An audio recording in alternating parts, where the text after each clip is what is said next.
नमस्कार, मी कीर्ती गायकवाड। स्वागत आहे आपलं आय न्यूज 28 मध्ये। चला तर मग जाणून घेऊयात महाराष्ट्रातल्या ताज्या घडामोडी। भगवान बिरसा मुंडा यांचे दर्शन घेऊन कामाला केली सुरुवात। सावनेर आढावा बैठक।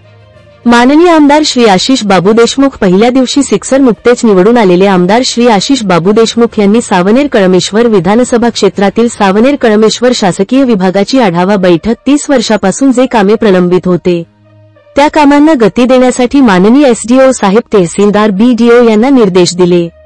सावनेर कळमेश्वर या विधानसभा क्षेत्रामध्ये 30 वर्षेपासून जी कामे थांबलेली होते त्या कामांना गती देण्यासाठी आज बैठक घेऊन सर्व आढावा घेतला व शासकीय दौरा पण केला। श्री आशिष बाबू देशमुख यांनी भाषणामध्ये सांगितले की येणारा काळ हा खूप छान असणार। एवढे बोलून त्यांनी जनतेचे आभार मानले।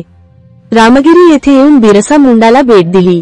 प्रमुख पाहुणे माननीय डॉक्टर राजीवजी पोद्दार, माननीय मनोहरजी कुभारे, माननीय रामरावजी मोहाडे, संदीपजी उपाध्याय, मंगेशजी चोरे, रोहितजी मुसळे, मंदार मुंगळे हे सर्व पाहुणे उपस्थित होते। नागपूर ग्रामीण रिपोर्टर इशिका धार्मिकची रिपोर्ट। माजी उपसरपंच घोराड यांनी स्टेजवर येण्याची कृपा करावी।